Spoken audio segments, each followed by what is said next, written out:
So, the first week and a bit of the XFL is in the books. Now, Dwayne "The Rock" Johnson just has one question for you. Are you not entertained? I know we certainly are. Even I do find it a little interesting the fact that The Rock was wearing an Arlington Renegades jersey before that first game of the season, and suspiciously the Renegades came back in the second half against the Vipers, who were completely dominating that game. Now, the NFL has been accused of being scripted. Is it possible that the XFL is scripted as well? That's by the by. It's led to 4 fantastic games out of 5 to start the XFL season, with 4 out of 5 being one-score nail-biters right at the end. It's definitely left us wanting more, just like those DC Defenders fans wanting more cups for their beer snake. We're going to take a look at the opening week and a bit of the NFL and give our power rankings of the teams along the way. So let's get to it.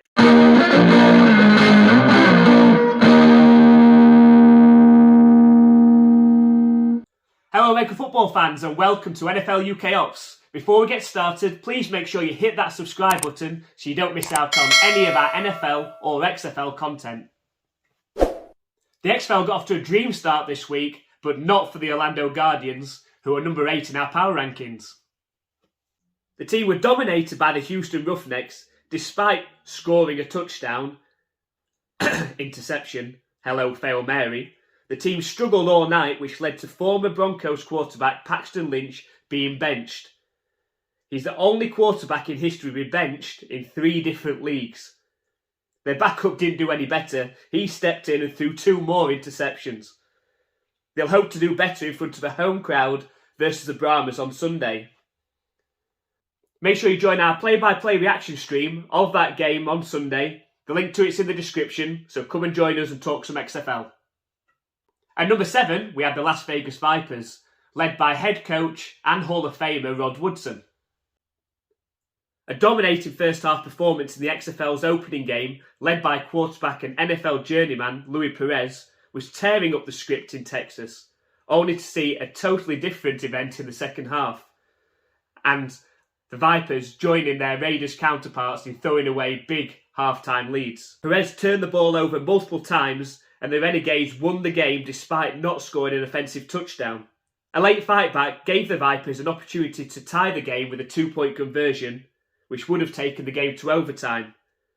However, Perez was sacked on the play, and the Renegades came away victorious. The Vipers have certainly shown potential, but which half's team is going to turn up on Saturday versus the DC Defenders?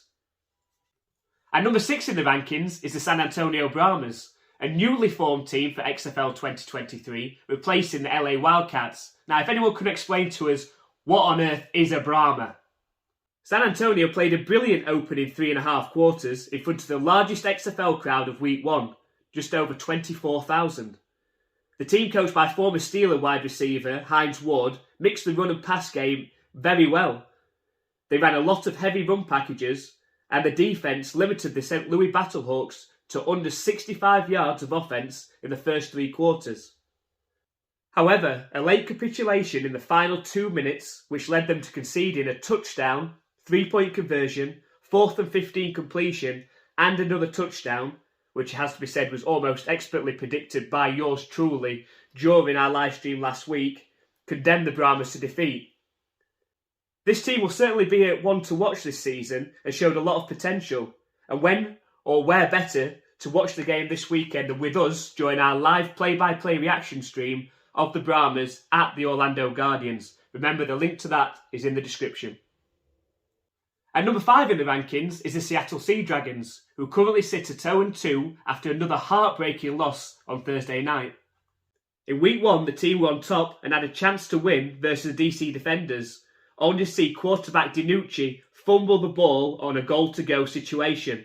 Blowing goal-to-go situations in the final 2 minutes must be something Seattle fans are getting used to by now. But at least they were running the ball.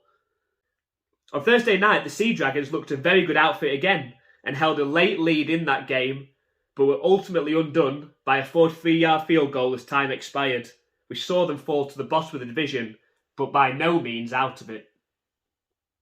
And number 4 is the Arlington Renegades.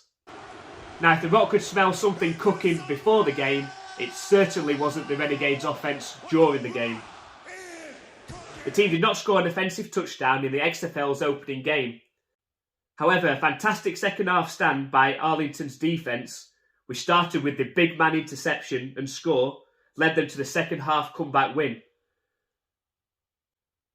This team was certainly in the mix as one of the favourites before the season started, but are going to need a lot more help along the way, especially on Sunday night against the Houston Roughnecks.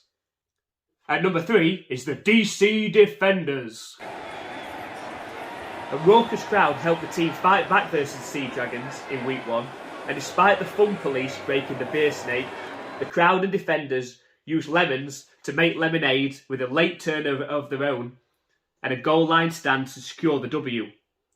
They have an intriguing matchup on Saturday night at the Vipers that will give us some clues as to how far this team can go. At number 2 in the power rankings is the St. Louis Battlehawks, or should we call them the Comeback Kings. After completing 2 come-from-behind victories in the final 30 seconds of their first 2 games versus the Brahmas and the Sea Dragons, AJ McCarron and the Battlehawks offence have certainly been more miss than hit.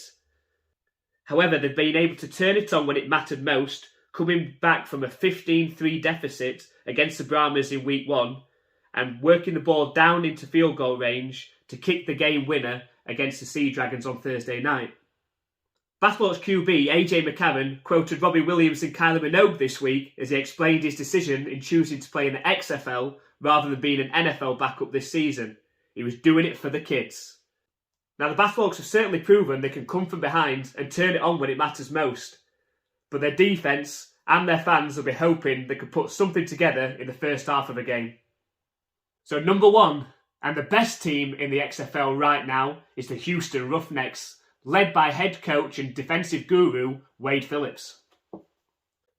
The team's dominating performance in Week 1 versus the Guardians is the only XFL game so far to have a win margin greater than 4 points after they won 33-12. The team were able to put a complete performance together with sacks and key turnovers on defence combined with excellent running and passing of the ball on offence. It should be an intriguing game when they host the Arlington Renegades on Sunday, especially if the Renegades can get something going themselves on offence. Now let's take a look at the Week 2 schedule with the kickoff times and the channels you can watch them.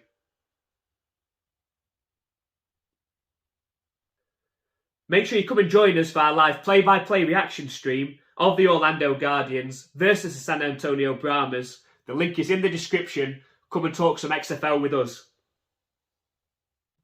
And for everything that you need to know about the XFL reboot, including all those new rules, make sure you watch our 5-minute video next, and we'll see you in the live stream.